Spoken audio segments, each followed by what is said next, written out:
Corape informa, amigos y amigas, reciban un cordial saludo de quienes conformamos Corape Digital TV. En los próximos minutos vamos a conocer cuál es la postura de las centrales sindicales, específicamente del Frente Popular, en torno a lo que serán las propuestas a la seguridad social. También un poco de las reacciones en lo referente a lo que ha sido la elección de Daniel Noboa como el próximo presidente de nuestro país por aproximadamente un año y medio en funciones. Para eso vamos a dialogar con Nelson Erazo, presidente del Frente Popular. Nelson, bienvenido a Corap. Muy buenos días, Rolando. Un gusto, como siempre, estar aquí en Corape. Nelson, lo mencionábamos, al momento también desde las centrales sindicales se están reuniendo para tratar el tema de seguridad social. ¿Qué se está planteando? ¿Qué es lo que se va a plantear? ¿Y cuándo se va a tomar una decisión sobre el tema? Bueno, para todos es conocido que el gobierno de Lazo ha venido preparando las condiciones para ir a la afectación de los derechos de los afiliados, de los asegurados. Ha venido preparando el camino para ir hacia lo que desde nuestro punto de vista sería la posibilidad de ir a la privatización del Instituto Ecuatoriano de Seguridad Social. Para eso se apropiaron de la vocalía de los afiliados y asegurados al imponer la presencia del señor Richard Gómez, que incluso participó de muchas de las reuniones con el señor Lazo. Me refiero a este tema porque debemos ubicar que luego de eso el señor Lazo planteó la famosa Comisión Ciudadana para elaborar una propuesta sobre la Ley de Seguridad Social o la solución a los problemas del IES. Esa comisión que fue liderada, ¿no es cierto?, por el señor Augusto de la Torre, al igual que también por el exministro de Economía, Mauricio Pozo, y que fue asesorada por el señor Daquic, y 10 personajes adicionales a eso, sacaron como conclusión, entre comillas, que la solución es el incremento de los años de servicio, los años de edad, y también el tema de los aportes. Ha planteado también dentro de esto de que para resolver los problemas económico del país era necesario también no pagar el tema de los intereses de la deuda que tiene el Estado con el Instituto Ecuatoriano de Seguridad Social. Eso lo propuso con la Ley de Equilibrio, Organización y Transparencia Económica. Y de esto se ha acogido el señor Noboa para decir que él está de acuerdo con esta propuesta. Recuerden ustedes que incluso entre algunos de sus planteamientos el señor Noboa ha planteado el hecho de que ellos van a recoger lo propuesto por esta comisión y lo puso dentro de su plan de gobierno. Por eso es que nosotros habíamos señalado que no era ni ninguna alternativa ni el señor Noboa y peor todavía también la continuidad o retornar al correísmo. Y dijimos que era necesario votar nulo, pero sobre la base de que hay que organizarse, hay que recuperar la movilización para defender los intereses de los trabajadores, de los afiliados y asegurados. En este marco es que el Frente Popular ha planteado para el día 28 de octubre vamos a una asamblea nacional de las diferentes organizaciones del Frente Popular en donde vamos a discutir la situación política, la situación actual, pero en particular el tema de la seguridad social. Porque nosotros creemos que efectivamente hay soluciones a la seguridad social y que no tienen nada que ver con la propuesta de esta Comisión Ciudadana autodenominada por el Gobierno Nacional. Entre las soluciones que están planteadas para el tema de la seguridad social es el hecho, por ejemplo, de que el Gobierno Nacional debe entregarnos un plan de pago de la deuda que supera los más de 24.000 millones de dólares. Hemos señalado que adicionalmente a esto es indispensable combatir el tema de la corrupción que está enquistada al interior del Instituto Ecuatoriano de Seguridad Social y que, como ustedes han visto, me refiero a los medios de comunicación y a la opinión pública, los principales vinculados no son pues los afiliados y los asegurados. Quienes están en los actos de corrupción son los que han venido administrando el Instituto Ecuatoriano de Seguridad Social. Son los que han estado o han podido hacer el tema de los contratos con este tipo de empresas que lo que han hecho es llevarle a una situación compleja al Instituto Ecuatoriano de Seguridad Social. Otro elemento que hemos planteado para eso, evidentemente que hemos señalado que los empresarios deben pagar los más de 2.000 millones de dólares que también le adeudan a la Seguridad Social por el tema de la morosidad. Y creemos que se debe generar un fondo de la seguridad social y que este fondo debe venir del excedente petrolero para que podamos efectivamente establecer este tipo de cosas. Pero adicionalmente a esto también es necesario que el gobierno nacional entregue en su totalidad el pago del 40%, ¿no es cierto?, al IES para los jubilados. Y en ese marco también esto tiene que ver con la generación de empleo. Evidentemente que si se genera un empleo de calidad, un empleo en el cual los trabajadores tengan acceso a un salario justo, tengan una estabilidad laboral, vas a tener más afiliados al Instituto Ecuatoriano de Seguridad Social, con esto vas a poder generar, ¿no es cierto?, mayores ingresos para el IES y darle una sostenibilidad. Pero adicionalmente también creemos que la mejor inversión que puede hacer el Instituto Ecuatoriano de Seguridad Social es dar atención a sus afiliados y asegurados con el tema de los préstamos quirografarios e hipotecarios. ¿Por qué señalamos esto? Porque esos son dineros seguros que retornan al Instituto Ecuatoriano de Seguridad Social, porque a nosotros nos descuentan de manera mensual. No como nos quieren llevar al tema de comprar nuevamente más bonos del Estado o a inversiones riesgosas que también se han establecido y que han terminado perjudicando, ¿no es cierto?, al Instituto Ecuatoriano de Seguridad Social. Es decir, hay estos elementos que sí son factibles de que puedan superar esta crisis o esta situación del Instituto Ecuatoriano de Seguridad Social provocado desde los diferentes gobiernos para avanzar en su propuesta neoliberal de incremento de años de edad, de años de servicio y del aporte de los afiliados y al mismo tiempo la posibilidad de entregar esto en concesiones a manos administradoras privadas. Ante este hecho es que el Frente Popular ha señalado que es indispensable elaborar una nueva ley de seguridad social, pero sobre todo en esta etapa movilizarnos para rechazar este tipo de propuestas que están generadas desde el vocero del gobierno nacional, que es ahora el señor Alberto Dajic, y que fue parte de los asesores también del señor Lazo. Es decir, una persona que no tiene calidad moral, una persona que estuvo implicado en los gastos reservados, por lo cual tuvo que abandonar el país sin darle la cara, no puede decirnos qué debemos hacer con la economía de los ecuatorianos y peor todavía con el tema de la seguridad social. Ahora sí avanzará, que consideran ustedes como centrales sindicales a lograr algo para el Instituto Ecuatoriano de Seguridad Social, tomando en cuenta que Daniel Noboa estará aproximadamente 1 año y medio en funciones. Mira, el señor Alberto, digamos el señor Noboa, debe entender que lo que él debe hacer es cumplir con la obligación que tiene el Estado, que es el tema del pago del 40%. Él tiene que cumplir con lo que señaló en su propuesta de campaña, que era que los jóvenes ingresen a las universidades.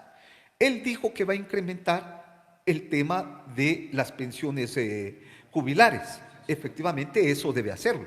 Pero también tiene que combatir el tema de la delincuencia organizada, el tema de la inseguridad que vivimos, sobre el hecho de darle, ¿no es cierto?, de dotarle al país de medidas que signifiquen inversión en salud, educación y generación de empleo. Evidentemente que esta es la forma de acabar con la cuestión de la inseguridad que estamos viviendo. Y creo que es el momento de que quien va a gobernar el país entienda de que hoy se debe priorizar el pago de la deuda social y no el pago de la deuda externa. Eso implica entonces de que el señor Noboa pueda tomar una definición, o está con el pueblo o está en contra del pueblo. Y ante esos hechos, evidentemente, las diferentes organizaciones tomaremos también definiciones alrededor de esto. El Frente Popular desde su inicio dijo que no está de acuerdo, que no respalda ninguna de las dos candidaturas y por lo tanto lo que hemos llamado es a organizarnos a los sectores sociales para demandar que se respeten los derechos a la vida, los derechos humanos y al mismo tiempo el derecho a la educación y el derecho a la salud. Por eso creemos en todo caso que el 2024 y fines del 2023 serán momentos bien complicados en los cuales tendremos que movilizarnos para defender nuestros derechos. Se equivoca el señor Noboa si piensa que en el proceso electoral le dieron con esos votos un cheque en blanco para que pueda hacer lo que le da la gana en el país. A él lo que le dieron es la posibilidad de llegar a la presidencia para que cumpla su proyecto político. Y en el caso de los sectores sociales estamos claros que para que eso ocurra tendrá que ser con la movilización, la organización y la lucha del pueblo ecuatoriano. Otro de los problemas que afronta la seguridad social, aparte de la deuda que mantiene el Estado ecuatoriano y se dio a conocer también este día martes precisamente, es en torno a los bienes que mantiene el Instituto Ecuatoriano de Seguridad Social. Algunos de ellos se ha mencionado que van a ser enajenados para que se pueda administrar y venderlos. Mira, ese ha sido siempre el interés de los sectores empresariales, de los sectores del gobierno nacional, de los grupos económicos. No puede ser posible que existan predios del Instituto Ecuatoriano de Seguridad Social en donde funcionan incluso a un sinnúmero de agencias en las cuales pagan $1, $2 por ese predio. Pero eso no quiere decir que aquí se va a transparentar el tema de cuáles son los bienes del IES para poderlos poner en remate. Lo que debe es ser optimizados los bienes del Instituto Ecuatoriano de Seguridad Social en función de los intereses de los afiliados y asegurados. Por eso es indispensable en estos momentos recuperar la vocalía de los afiliados, porque nada se ha dicho desde ahí, porque el que funge ahora de representante de los afiliados y asegurados, lo que ha hecho es simplemente alzar la mano a las propuestas del gobierno y en algunos casos a las propuestas también del sector empresarial. En todo caso, nosotros creemos de que todo lo que compone el tema de la seguridad social, desde el tema de los bienes, el tema de la salud, la cuestión de los derechos a los préstamos hipotecarios, todo esto, ¿no es cierto?, tiene que seguirse conservando en manos de los afiliados, de los asegurados. Y en ese marco nosotros vamos a defender todo el patrimonio del Instituto Ecuatoriano de Seguridad Social. Lo actuado por la Comisión Ciudadana, evidentemente que no representa los intereses de la gran mayoría de afiliados. Ahí no hubo un solo trabajador. Ahí no estuvo ningún jubilado, ahí no estuvo nadie del Seguro Social Campesino, para que esta comisión ciudadana, entre comillas, nombrada por el señor Lazo, nos venga a decir qué es lo que se debe hacer, más aún cuando muchos de ellos ni siquiera están dentro de la seguridad social. Pero para que todo esto, por ejemplo, se pueda cumplir con la seguridad social, se pueda dar también tranquilidad a los ecuatorianos, es necesario contar con los recursos. ¿Cómo se va a contar con los recursos si el Ecuador también al momento ha adquirido otros préstamos? Ese es un elemento que también necesitamos de establecerlo. El gobierno nacional tiene que dejarse de endeudar como lo está haciendo, porque evidentemente se está obligando, entre comillas, a tomar medidas que van a significar un golpe a la economía de los ecuatorianos. Ya ha anunciado el mismo vocero del gobierno, el señor Dajic, por ejemplo, de que vamos a ir a lo que será la eliminación de los subsidios. Nos ha dicho que vamos a ir al incremento de los años de edad y un sinnúmero de cosas. También está hablando del hecho de impulsar el tema de las privatizaciones de las empresas estatales. Ante ese hecho, efectivamente, hay que poner un alto a este tipo de cosas y tenemos que organizarnos para movilizarnos, para defender esos intereses. Me refiero a los intereses de los trabajadores y los pueblos. Y por eso es necesario entonces entender que hoy el gobierno nacional debe pagar la deuda social. Deuda social que significa entregar todo el presupuesto para salud, educación, para generar empleo, pero al mismo tiempo también para garantizar el tema de las pensiones jubilares. Y en ese marco, el cumplir con con la deuda social implica el hecho de dejar de lado por el momento el tema del pago de la deuda externa. Significa el hecho de cobrar también a los grandes evasores de impuestos, que son más de 7.500 millones de dólares en evasión de impuestos tributarios por los grandes grupos económicos, ¿no es cierto?, que están ahí. Significa que le demos también la posibilidad de una ayuda a la pequeña y mediana industria. ¿Cómo dotar de esa ayuda a la pequeña y mediana industria? Evidentemente sobre la base de bajar los intereses de la banca. Si ustedes ven lo que pasa con la pequeña y mediana industria que tiene deudas con la banca privada y que las absorben y que impiden efectivamente el tema de inversión, pero también la posibilidad de generar más plazas de trabajo, cuando esta es la principal fuente de generación de empleo. En nuestro país, la pequeña y mediana industria es la que genera alrededor de cerca del 70% de empleo. La gran empresa, que es la que se aprovecha de todo esto, a la que le han perdonado todos estos intereses, a la que le condona la deuda de manera permanente los diferentes gobiernos, como lo hicieron el gobierno de Correa, como lo hizo el gobierno de Moreno, como lo hizo el gobierno de Lazo, evidentemente que lo que ha hecho es afectar los intereses de los trabajadores y los pueblos, más aún cuando nosotros somos los que debemos estar pagando impuesto tras impuesto, más aún cuando a nosotros nos suben el tema del IVA, cuando a nosotros nos están obligando a hacer un sinnúmero de cosas. Bajo esa lógica entonces debe cambiar, yo diría, la política económica, requerimos de una política económica en favor de los de abajo, de los de a pie, de los sectores sociales, de los sectores populares, y eso implica poner al frente el tema del pago de la deuda social. Un tema que va de la mano con la seguridad social también es en torno a los salarios. Hay un Consejo Nacional de Salarios. ¿Ustedes cómo ven esto? En parte el presidente dijo que ha cumplido su promesa de subir a $25 por año y sale con 450 al momento. ¿Ustedes cómo ven? Bueno, nosotros creemos que lo primero que se debería hacer es por lo menos que los trabajadores puedan alcanzar el costo de la canasta vital. Ya no hablamos ni siquiera de la canasta familiar. Es decir, lo mínimo para poder vivir, la canasta mínima para poder vivir. Y esa canasta mínima para poder subsistir ahora se encuentra en $550. Por lo tanto, el incremento de salarios debe ser un incremento que le ponga a la par como mínimo el salario básico del trabajador con el tema de la canasta mínima, ¿no es cierto?, la canasta vital. Pero adicionalmente a eso, este incremento no puede ser solamente para los sectores que están con los $450, sino que necesitamos que sea un incremento general de sueldos y salarios, porque la capacidad adquisitiva de todos los trabajadores se ha deteriorado. Solo por poner un caso, trabajadores que venían laborando o que vienen laborando desde hace mucho tiempo atrás y que en el 2015 ganaban $500, se encuentran hasta la fecha con $500 después de 9 años.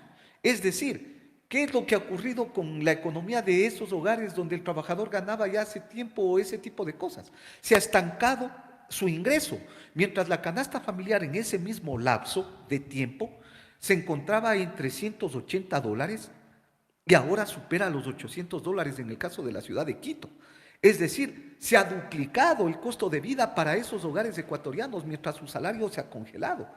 Esta realidad es la que debe cambiar y por eso es necesario que partamos de un incremento general de sueldos y salarios de todos los trabajadores públicos y privados y evidentemente que el salario básico sea por lo menos al costo de lo que es la canasta vital, que sería de $550. El presidente Lasso no nos puede decir que él ha cumplido con los trabajadores. Por el contrario, él es uno de los causantes para que la calidad de vida de los trabajadores se haya deteriorado, porque además que ha subido el costo de vida, también muchos de nuestros hijos han tenido que abandonar sus estudios, muchos de nuestros hijos han tenido que abandonar la posibilidad incluso de entrar a una fuente de trabajo porque se ha generado la condición de la precariedad laboral. En ese marco, entonces, es que hoy necesitamos el hecho de que se debe realizar una justicia social con todos los y las ecuatorianas y no solamente con un sector en el cual siguen viviendo de los privilegios. Los que más ganan no pagan impuestos. Los que más recursos han obtenido en estos años son los que han evadido los impuestos. Y veamos lo que ha pasado con los grupos económicos. Más de 2.000 grupos económicos se han llevado cerca de $6.000 millones solamente en lo que va del 2023, mientras en cambio los trabajadores han visto cómo se han congelado en su mayoría, ¿no es cierto?, sus salarios y cómo se ha deteriorado su calidad de vida porque se ha disparado la canasta familiar. Queremos agradecer a Nelson Erazo, presidente del Frente Popular, con quien hemos dialogado estos minutos. Nos ha dado a conocer que este 28 de octubre se definirán las acciones en torno a lo que serán las propuestas de la seguridad social, la defensa del IES y también en lo concerniente a la reacción, una vez que se conocieron los resultados y se eligió a Daniel Noboa como el próximo presidente de los ecuatorianos. Le recordamos que la información la encuentra aquí en Corape Digital TV. Le invitamos a seguir suscribiéndose y compartiendo el contenido.